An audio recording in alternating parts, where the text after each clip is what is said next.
შესაძლოა ითქვას, რომ ფაქტიურად მე-19 საუკუნის შუა პერიოდში შედარებითი ლიტერატურათმცოდნეობა ყალიბდება უკვე როგორც მეცნიერება ინგლისში და გერმანიაში.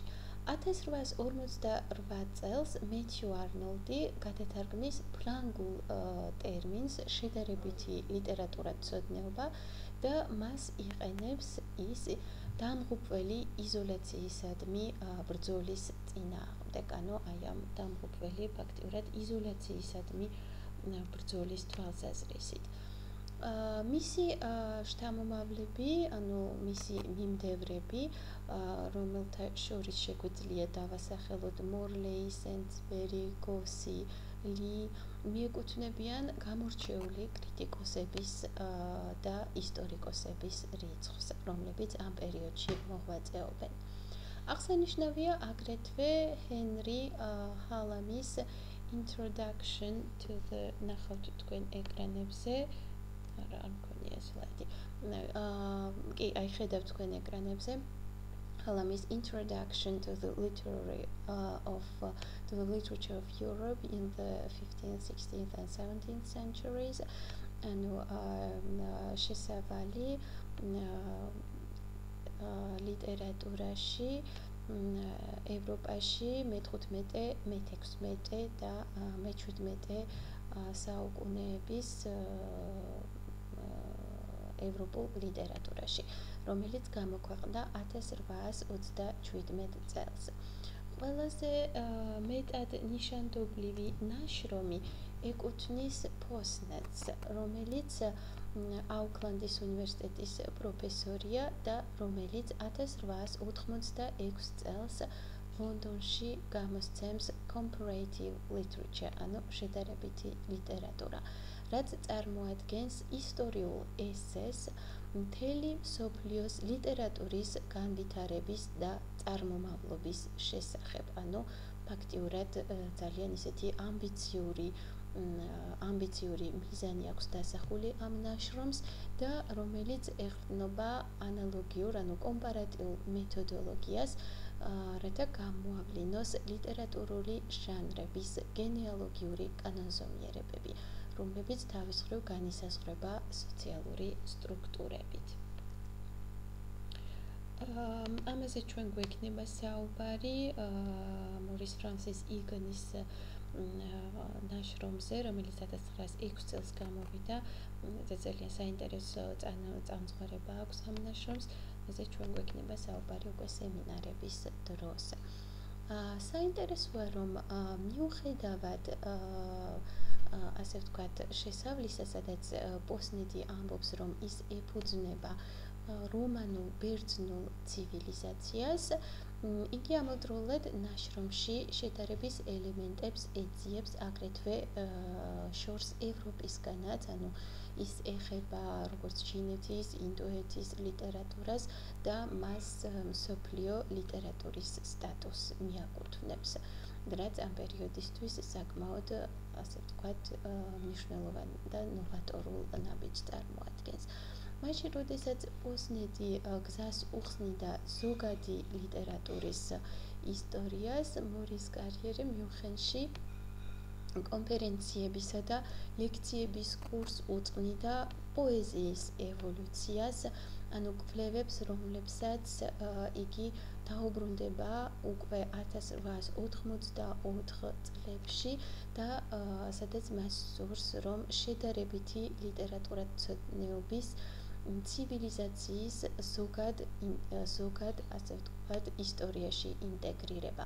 ანუ მას სურს, რომ ეს დარგი, შედარებითი ლიტერატურათმცოდნეობა ინტეგრირებული იყოს ცივილიზაციის ზოგად ისტორიაში, ანუ უფრო ფართო სპექტრში განიხილოს შედარებითი ლიტერატურათმცოდნეობა.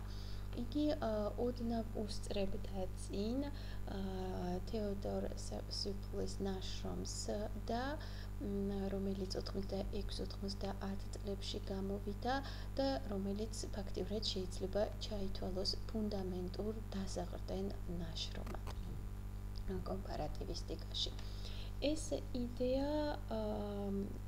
იდეა აღებული და გავრცობილი იქნება ვირჯილ როსელის მიერ, რომელიც შვეიცარიელი ავტორია, მკვლევარია და მიუხედავად იმისა, რომ ამ პერიოდში შედარებითი ლიტერატურათმცოდნეობა უფრო მეტად ორიენტირებულია ზეგავლენების და ასე ვთქვათ, ლიტერატურული ზეგავლენების კვლევისკენ, ანუ იმ ზეგავლენების კვლევისკენ, რომელსაც ადგილი აქვს ეროვნულ ლიტერატურაზე, მიუხედავად ამისა, ის ფართოდ ეხება აგრეთვე თემების და თემატიკის მოტივებს თუ სფეროს, რომელიც განსაკუთრებით შესწავლილი იქნება გერმანელების მიერ 1850 წლებიდან. ეხლა რაც შეეხება შედარებით ლიტერატურათმცოდნეობას როგორც მეცნიერებას.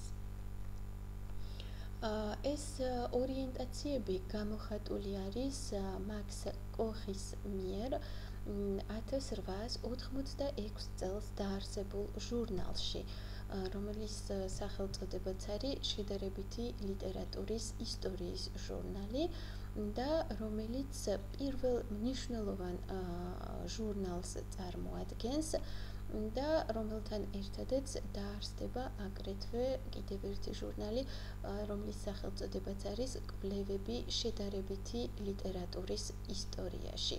ეს უკვე 1909 წლებში და რომელიც არსებობას შეწყვეტს უკვე 1910 წლებში. 1895 წელს გამოჩნდება ორი სადოქტორო ნაშრომი, რომელიც ნიშანდობლივია და მნიშვნელოვანი ამ დარგის ისტორიაში. ეს არის ლუი პოლ ბეტსის ნაშრომი, რომელსაც ეწოდება ჰაინე საფრანგეთში. ბეტსის გერმანელი მშობლები ყავდა, დაბადებული იყო ნიუ-იორკში და თვითონ კიდევ სწავლობდა ციურიხში. და მეორე მნიშვნელოვანი სადოქტორო ნაშრომი ეს არის ჟოზეფ ტექსტის Jean-Jacques Rousseau et les origines du cosmopolitisme littéraire. ანუ ჟან-ჟაკ რუსო და ლიტერატურული კოსმოპოლიტიზმის ასე ვთქვათ დასაბამი, ანუ წარმოშობა. ორივე მათგანი შედარებითი ლიტერატურათმცოდნეობის პროფესორად დაენიშნება ციურიხში და ლიონში. ანუ ლიონში იქნება, ისიც უნდა აღენიშნოს, პირველი ფრანგული კათედრა, სადაც შედარებით ლიტერატურათმცოდნეობაში წაიკითხება ლექციები. რაც შეეხება ჟოზეფ ტექსტს, ის გარდაიცვლება 1900 წელს და მას შეცვლის კიდევ ერთი ძალიან მნიშვნელოვანი მკვლევარი, ფერნარ ბალდენსბერგერი, რომლის ერთ-ერთი მნიშვნელოვანი ნაშრომია გოეთე საფრანგეთში, რომელიც 1904 წელს გამოდის და რომელიც შემდგომ გადადის უკვე სორბონაში, როდესაც იქ 1910 წელს გაიხსნება შედარებითი ლიტერატურის კათედრა. ანუ ეს ფაქტიც აღსანიშნავია, რომ უკვე 1910 წელს სორბონაში იხსნება შედარებითი ლიტერატურათმცოდნეობის კათედრა. ბეტსიც ადრე გარდაიცვალა 1903 წელს, თუმცა სწორედ ის იქნება, ვინც გამოსცემს 1897 წელს შედარებითი ლიტერატურათმცოდნეობის პირველ ბიბლიოგრაფიას. და კიდევ რაც შეეხება რუსეთს, აქ შედარებითი ლიტერატურათმცოდნეობის ერთ-ერთ პირველ სპეციალისტად შეიძლება ჩაითვალოს ალექსანდრე ვესელოვსკი, რომელიც 70-იან წლებში სპეციალისტი არის განსაკუთრებით ფოლკლორული თემების და მისი კვლევა ეყრდნობა შედარებითი ანალიზის საკმაოდ რთულ და მკაცრ მეცნიერულ კვლევას. კიდევ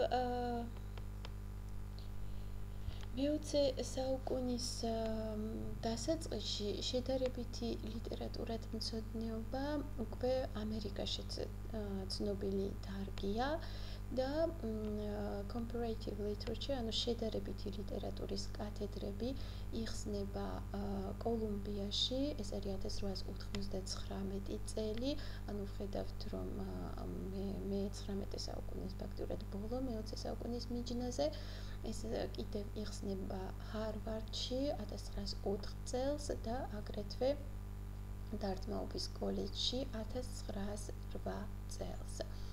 1903 წელს ჯორჯ ვუდბერი ხედავთ თქვენ ეკრანზე, დაარსებს ჟურნალს სახელწოდებით Journal of Comparative Literature, რომლის ჯერ თავიდან გამოდის მხოლოდ 3 ნომერი. აგრეთვე საინტერესო არის ირვინგ ბაბიტის ნაშრომები შედარებით ლიტერატურათმცოდნეობაში და განსაკუთრებით მისი ნაშრომი Masters of French Criticism, რომელიც 1913 წელს გამოდის და კიდევ ხედავთ თქვენ ეკრანზე Rousseau და and Romanticism 1919 წელს გამოდის და კიდევ ერთი მისი ნაშრომი Spanish Character and Other Essays. და კიდევ დავამატებდით იმ ფაქტს, რომ პირველი სამამულო ომის დამთავრების შემდეგ კათედრები იქმნება აგრეთვე ჩრდილოეთ კაროლინაშიც, კონკრეტულად კი 1923 წელს და სამხრეთ კალიფორნიაში 1925 წელს და კიდევ 1927 წელს ვისკონსინში. ფაქტიურად შესაძლებელია ითქვას, რომ თავისი განვითარების პირველ ეტაპზე შედარებით ლიტერატურათმცოდნეობას გააჩნდა თანმიმდევრული სწავლების პრინციპი უკვე რამდენიმე უნივერსიტეტში, როგორც ევროპაში, ასევე ამერიკაში და მას გააჩნდა აგრეთვე საკუთარი ჟურნალი, ანუ გამოიცემოდა სპეციალიზირებული ჟურნალი ამ დარგში და მას გააჩნდა საკუთარი ბიბლიოგრაფია. თუმცა მაშინ ჯერ კიდევ შედარებითი ლიტერატურათმცოდნეობა მაინც აღიქმებოდა არა ცალკე დარგად, არამედ როგორც ასე ვთქვათ, ლიტერატურის ისტორიის ერთ-ერთ განშტოებად. თუმცა, რა თქმა უნდა, შედარებითი ლიტერატურის სპეციალისტები იყვნენ ისეთი სპეციალისტები, რომლებიც სწორედ ცდილობდნენ, რომ შედარებითი ლიტერატურათმცოდნეობა აღქმულიყო სრულიად ახალ დარგად და არა ლიტერატურის ისტორიის ერთ-ერთ განშტოებად. საფრანგეთში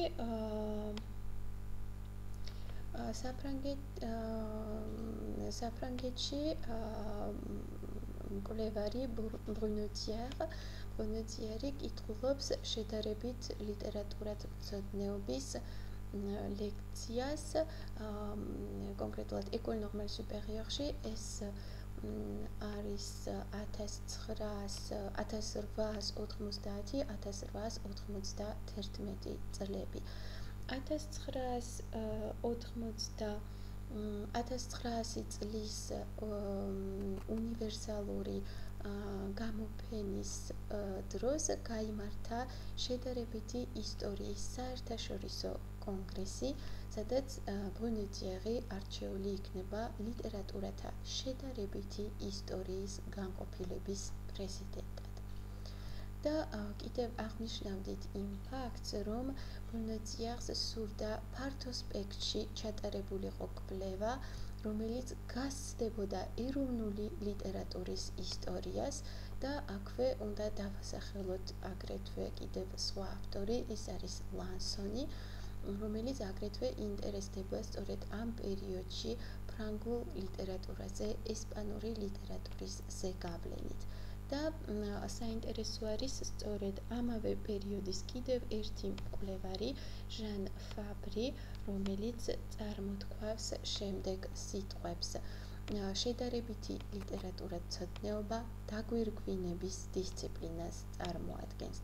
La littérature comparée est une discipline de couronnement.